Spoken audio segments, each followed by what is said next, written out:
तो कैसे हो आप। चलिए आज मैं आपको बसंत का 11 चैप्टर जो देखकर भी नहीं देखते समझाऊंगी, क्लास 6 का। ओके, तो इसमें पता है राइटर हैं इसके हेलन केयर। तो इन्होंने बताया इनकी क्या है, ये बीमार होती हैं अपने बचपन में, तो इनकी आँखें चली जाती हैं और उनकी सुनने की जो क्षमता है वो भी कम हो जाती है। तो इन्होंने अपने बारे में लिखा है इसमें। कभी कभी मैं अपने मित्रों की परीक्षा लेती हूँ, यह परखने के लिए कि वह क्या देखते हैं। हाल ही में मेरी एक प्रिय मित्र जंगल की सैर करने के बाद वापस लौटी। मैंने उनसे पूछा, आपने क्या क्या देखा? कुछ खास तो नहीं, उनका जवाब था। मुझे बहुत अचरज नहीं हुआ क्योंकि मैं अब इस तरह के उत्तरों की आदी हो चुकी हूँ। मेरा विश्वास है कि जिन लोगों की आँखें होती हैं वे बहुत कम देखते हैं। क्या यह संभव है कि भला कोई जंगल में घंटाभर घूमे और फिर भी कोई विशेष चीज़ ना देखे? वह कह रही हैं कि क्या ये हो सकता है कि जिसकी आंखें हैं और वो जंगल में घूमने जाए और उसको कुछ ना दिखे और वो ये कहे आके कि हाँ कुछ खास नहीं देखा। मुझे जिसे कुछ भी दिखाई नहीं देता, सैकड़ों रोचक चीज़ें मिलती हैं जिन्हें मैं छूकर पहचान लेती हूँ। मैं भोजपत्र के पेड़ की चिकनी छाल और चीड़ की खुरदरी छाल को स्पर्श से पहचान लेती हूँ। बसंत के दौरान मैं टहनियों की नई नई कलियाँ खोजती हूँ। मुझे फूलों की पंखुड़ियों की मखमली सतह छूने और उनकी घुमावदार बनावट महसूस करने में अपार आनंद मिलता है। उनकी आंखें नहीं है फिर भी क्या है, वो महसूस करती हैं कि हाँ पेड़ पे नई कलियाँ आ गई, और पानी में बैठी तो पानी के झरने का आनंद लेती हैं। और जैसे ही हवा चलती है तो महसूस करती हैं कि हवा चल रही है और प्रकृति का आनंद लेते। वो यही कह रहे हैं कि हाँ जिनकी आंखें नहीं हैं क्या वो ये महसूस नहीं करते। इस दौरान मुझे प्रकृति के जादू का कुछ एहसास होता है। कभी जब मैं खुशनसीब होती हूँ तो टहनी पर हाथ रखते ही किसी चिड़िया के मधुर स्वर कानों में गूंजने लगते हैं। अपनी उंगलियों के बीच झरने के पानी को बहते हुए महसूस कर मैं आनंद हो उठती हूँ। मुझे चीड़ की फैली पत्तियाँ या घास का मैदान किसी भी महंगे कालीन से अधिक प्रिय है।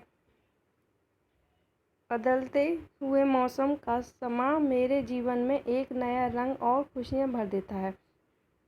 जो घास होती है हरी, वो कहती मुझे ये जो घास है, जो नीचे घास ग्रीन ग्रीन घास होती है नीचे पैरों के नीचे जब चलते हैं तो घास आती है, वो मुझे ये जो महंगे महंगे कालीन है मुझे उससे भी ज़्यादा ये अच्छी लगती है, प्रिय लगती है। कभी कभी मेरा दिल इन सब चीज़ों को देखने के लिए मचल उठता है। अगर मुझे इन चीज़ों को सिर्फ छूने भर में इतनी खुशी मिलती है तो उनकी सुंदरता देखकर तो मेरा मन मुग्ध ही हो जाएगा। परंतु जिन लोगों की आंखें हैं वे सचमुच बहुत कम देखते हैं। इस दुनिया के अलग अलग सुंदर रंग उनकी संवेदना को नहीं छूते। मनुष्य अपनी क्षमताओं की कभी कदर नहीं करता, वह हमेशा उस चीज़ की आस लगाए रहता है जो उसके पास नहीं है। यह कितने दुख की बात है कि दृष्टि के आशीर्वाद को लोग एक साधारण सी चीज़ समझते हैं, जबकि इस नियामत से ज़िंदगी को खुशियों से के इंद्रधनुषी रंगों से हरा भरा किया जा सकता है। कह रही हैं कि भगवान ने जो हमें इतनी सुंदर आँखें दी हैं, भगवान को हमें शुक्रिया करना चाहिए।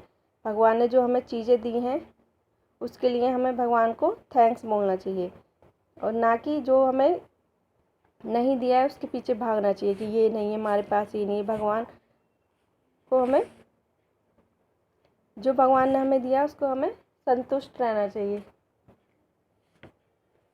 इतनी सुंदर आँखें दिए, हम दुनिया देख सकते हैं, सब कुछ चीज़ देखकर महसूस कर सकते हैं। तो वही ये कह रही हैं कि मुझे आँखें नहीं दी हैं भगवान ने, लेकिन मतलब दी थी उनको, लेकिन क्या वो बीमार हैं, बचपन में बीमार हो गई थी, तो उनको बीमार होने के कारण उनकी आँखें और कानों की जो सुनने की जो थोड़ी क्षमता है वो कम हो गई थी, तो इसलिए उनका देखना उनको बंद हो गया था। तो वो क्या वो चीज़ें महसूस करती थी, उनको उसमें ही बहुत खुशी मिलती थी। तो उन्होंने इस चैप्टर में यही दर्शाया है कि भगवान ने जो सब कुछ दिया है, आँखें दिए हैं, और लोग कहते हैं कि हाँ हमें 1 घंटे जंगल में घूमे, कुछ नहीं दिखा उनको, कुछ नहीं है सुंदरता। वो यही बताना चाह रही हैं कि मेरी आँखें नहीं है, फिर भी मैं चीज़ों को महसूस कर सकती हूँ। और जिसको आँखें नहीं है वो कहते हैं कि हाँ कुछ भी नहीं है। तो जो कुछ दिया है भगवान ने हमें, तो उसमें हमें संतुष्ट रहना चाहिए, मतलब सेटिस्फाई रहना चाहिए, और भगवान को थैंक्स बोलना चाहिए।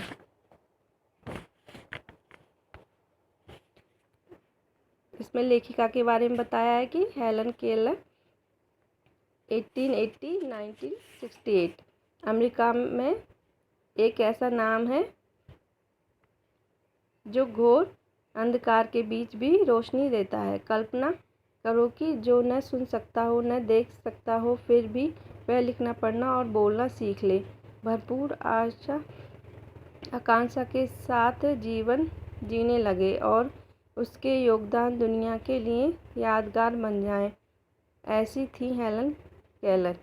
उनको दिखता भी नहीं था, मतलब उनको सुनाई भी नहीं देता था, फिर भी उन्होंने पढ़ाई की, पढ़ना लिखना सीखा। जब वह 1.5 वर्ष की थी, बचपन की एक गंभीर बीमारी की वजह से उनकी देखने और सुनने की शक्ति जाती रही, लेकिन उन्होंने हार नहीं मानी। कॉलेज के दिनों में ही प्रकाशित अपनी आत्मकथा स्टोरी ऑफ लाइफ में वे लिखती है, मुझे ये तो याद नहीं कि ऐसा कैसे हुआ, लेकिन ऐसा लगता था कि रात कभी ख़त्म क्यों नहीं होती और सुबह क्यों नहीं आती। दुनिया की सभी भाषाओं में इस किताब के अनुवाद हुए हैं। इसके अलावा भी उनकी 10 पुस्तकें और सैकड़ों लेख प्रकाशित हुए हैं। उन्होंने दुनिया भर में घूम घूम कर अपने जैसे लोगों के अधिकारों और विश्व शांति के लिए काम किया। हेलन केलर भारत भी आईं। उन्होंने दिखाई भी नहीं देता था, सुनाई भी नहीं देता, फिर भी उन्होंने स्ट्रगल करने के बाद स्टोरी ऑफ लाइफ लिखी, और भी कितनी पुस्तकें लिखी और अपना नाम किया, और वो भारत भी आई। तो इसी चैप्टर में ये सब उन्होंने समझा, ये उनकी जीवनी है, मतलब उनके बारे में बताया गया है। थैंक यू बच्चों।